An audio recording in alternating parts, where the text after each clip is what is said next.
একটা বিষয়, যারা লিফলেট বিতরণ করবেন তাদেরকে জন্য আমাদের কড়া মেসেজ, তাদেরকে অ্যারেস্ট করা হবে। বাংলাদেশ হিন্দু বৌদ্ধ খ্রিস্টিয়ান ইউনিটি কাউন্সিল তারা কিছুদিন আগে একটা রিপোর্ট দিয়েছিলেন, ওইখানে তারা বলেছেন যে 23 জন মারা গেছেন এই 21শে আগস্ট থেকে এবং এই পর্যন্ত। ওনারা একটা রিপোর্ট দিয়েছেন এবং সেখানে 23টি মার্ডারের কথা বলেছেন। এটা বলেছেন যে কমিউনাল মার্ডার, এবং ওনাদের আরেকটা বলেছেন 174টা অ্যাটাকের কথা ওনারা বলেছেন, ইনসিডেন্টের কথা বলেছেন।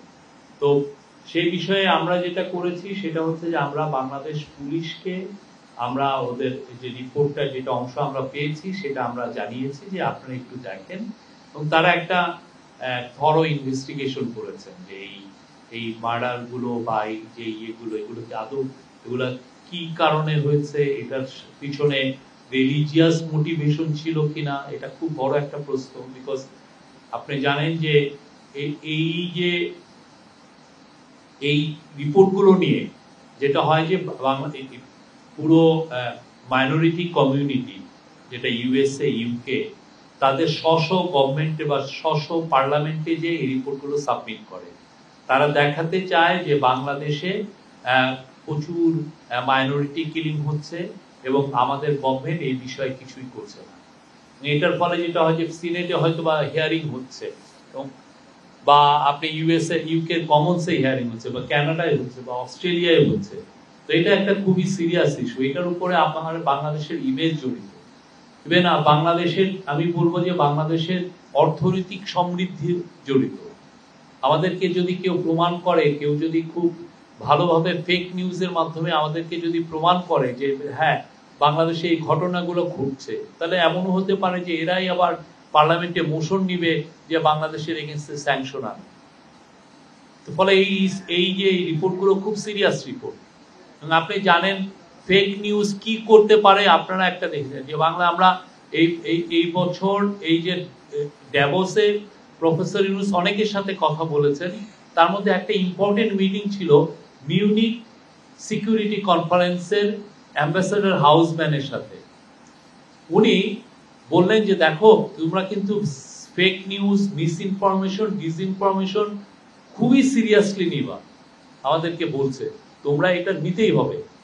এক ফেক নিউজের কারণে তারা বলল যে এই যে রোহিঙ্গা যে ক্রাইসিসটা হয়েছিল, এটা হচ্ছে মায়ানমারে এবং রাখাইনে দিনের পর দিন, weeks after week, months after months, যে ওরা ফেক নিউজ ফেসবুকের মাধ্যমে বা অন্যান্য সোশ্যাল মিডিয়ার মাধ্যমে রোহিঙ্গাদের উপরে যে ফেক নিউজগুলো করেছে, তার আলটিমেট রেজাল্ট হচ্ছে যে তারা মিলিটারি ক্র্যাকডাউন করে রোহিঙ্গাদেরকে বের করে দিয়েছে, এবং আমাদের এখন বাংলাদেশে 10 লক্ষ রোহিঙ্গা আমাদের এখানে আছে।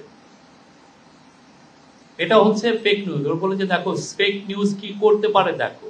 তো ঠিক তেমনি আমরা যে রিপোর্টটা ওনারা দিয়েছেন সেটা আমরা পুলিশকে দিয়েছিলাম, সেটার উপর আমাদের ডেপুটি প্রেস সেক্রেটারি এটার উপরে বলবেন।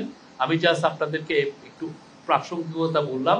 আর আমরা এট দ্য সেম টাইম আমরা সবাইকে অনুরোধ করব, আপনারা যারা ভালো মিডিয়াম আছে, ইন্ডিপেন্ডেন্ট নিউজ হাউস আছেন, টিভি হোক, ওয়েবসাইট হোক বা নিউজ পেপার হোক, আমরা চাই যে আপনারাও এটা নিজের থেকে ইনভেস্টিগেট করে দেখেন কি হয়েছে, কি কারণে মারা গেল। যে নাম্বার 23টা মৃত্যুর কথা ওনারা বললেন, কি কারণে মৃত্যুগুলো হলো, আমরা সবাইকে অনুরোধ করছি। এবং আমরা বাংলাদেশের লোকাল যারা হিউম্যান রাইটস গ্রুপ আছে তাদেরকেও বলেছি, বা ইন্টারন্যাশনাল যারা বড় হিউম্যান রাইটস গ্রুপ আছে তারাও, আমরা খুবই ওপেননেসে বিশ্বাস করি, আমরা ট্রান্সপারেন্সিতে বিশ্বাস করি, আমরা তাদেরকে অনুরোধ করছি আপনারা এটা দেখেন।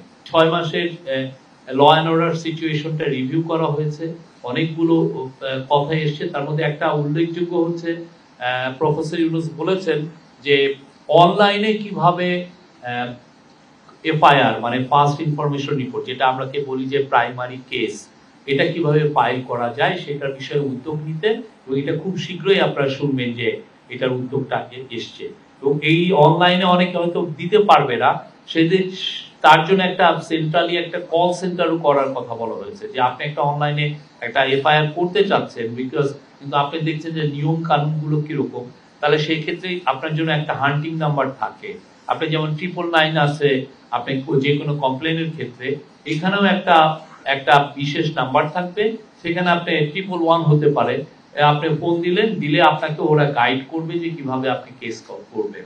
তো আপনি ধরেন আপনি ঢাকায় আছেন বা আপনি যেখানে আছেন বা বাসা থেকে অনেকে বেরোতে পারছেন না ভয়ে, আপনি বাসা থেকেও আপনি দিতে পারবেন। আমরা দেখেছি যে অনেক ক্ষেত্রে যারা কেস দিতে যান তারা থানায় যে এক ধরনের হ্যারাসমেন্টের শিকার হন, বা এমন অনেক ক্ষেত্রে তাদের কাছ থেকে কিছু এক্সটর্শন করা হয়। তো সেই জিনিসগুলো যাতে না হয়, আপনার যাতে সরাসরি আপনি নিজে এটা কেস করতে পারেন অনলাইন করে, সেটার একটা খুব আপনারা শীঘ্রই এটা দেখবেন। আরেকটা হচ্ছে যে প্রফেসর ইউনূস বলেছেন কমান্ড সেন্টার করতে বা কমান্ড ইনফ্রাস্ট্রাকচার। সেটার ফলে যেটা হচ্ছে যে আপনি জানেন যে অনেকগুলো ল অ্যান্ড অর্ডারের সিচুয়েশন অনেকে দেখেন, যেমন নদী কেন্দ্রিক বা কোস্টালের প্রায় 30,000 স্কোয়ার কিলোমিটারের ওয়াটারওয়েজ বা মানে বে অফ বেঙ্গলের ওয়াটার যেটা মনিটর করেন কোস্ট গার্ড বা বিজিবি, ধরেন প্রায় 5,000 প্রায় 4,500 স্কোয়ার নয় কিলোমিটার বর্ডারটা ওরা দেখে। তারপরে পুলিশ আছেন, সবার মধ্যে যাতে কোঅর্ডিনেট করে, র্যাব আছে, বিজিবি আছে, ডিএমপি আছে বা অন্যান্য সমস্ত সিটি গুলোতে যে মেট্রোপলিটন পুলিশ আছে, সবার সাথে কোঅর্ডিনেট করে একটা কমান্ড স্ট্রাকচার থাকবে, সেখান থেকে যাতে খুব intensively law and order situation 24/7 যাতে মনিটর করা যায়। কিছু একটা হলে যাতে সমস্ত রিসোর্স নিয়ে গভর্নমেন্টের ল অ্যান্ড অর্ডার সংক্রান্ত যতগুলো এজেন্সি যাতে কাজ করতে পারে, সেটার জন্য একটা কমান্ড সেন্টার করার কথা বলেছেন। মূল উদ্দেশ্য হচ্ছে ল অ্যান্ড অর্ডার সিচুয়েশন তো ইমপ্রুভ হচ্ছে, আরো একটু ইমপ্রুভ হয়। বেশ কিছু মুখ দিয়েছে স্বৈরাচারের, পতিত স্বৈরাচারের যারা সাঙ্গপাঙ্গ আছে, দোসর আছে, তারা অনেক কিছু করতে চাচ্ছেন, তারা লিফলেট বিতরণ করছে। হ্যাঁ, একটা বিষয়, যারা লিফলেট বিতরণ করবেন তাদেরকে জন্য আমাদের কড়া মেসেজ, তাদেরকে অ্যারেস্ট করা হবে। কারণ লিফলেটের মধ্যে যে সমস্ত কথা আছে সেটা খুবই মানে ল অ্যান্ড অর্ডার সিচুয়েশনকে হুমকি এফেক্ট করার কথা, মানে এটাকে আন্ডারমাইন করার, তো এদের বিরুদ্ধে ব্যবস্থা নেওয়া হবে। আর অন্যান্য তারা দেখেছেন তো, তারা অনলাইনে কি ধরনের মিস ইনফরমেশন দিচ্ছে, এই সরকারকে নিয়ে মিস ইনফরমেশন দিচ্ছে, পতিত স্বৈরাচারকে নিয়ে বলছেন যে উনি এখনো প্রাইম মিনিস্টার। তো পুরো যা আমরা দেখছি, আমরা মনিটর করছি, আমাদের করা মেসেজ, যারা এটা রিফ্লেক্ট বিতরণ করবেন, এই ধরনের প্রতিবাদের এই ধরনের কর্মসূচিতে যাবেন, তাদেরকে অ্যারেস্ট করা হবে, তাদেরকে আইনের আওতায় আনা হবে। আর অন্যান্য বিষয়ে প্রফেসর ইউনূস চাঁদাবাজির বিষয়ে বলেছেন যে এটা যে করে হোক এটাকে কমাতে হবে এবং এটাকে মানে ক্র্যাকডাউন করতে হবে, যাতে আমরা রোজা আসছে, আপনি জানেন আর মনে হয় 1-1.5 মাসের মধ্যেই রোজা আসছে, আমরা রোজার আমার মনে হয় 1 মাসও নাই, এই রোজার মধ্যে যাতে জিনিসপত্রের দাম সহনীয় পর্যায়ে থাকে, কেউ যেন মার্কেটকে ম্যানিপুলেট না করতে পারে। অন্যান্য অনেকগুলো বিষয় এসছে, আমরা অলরেডি এটার উপরে প্রেস রিলিজ আপনাদেরকে দিয়েছি। Thank you.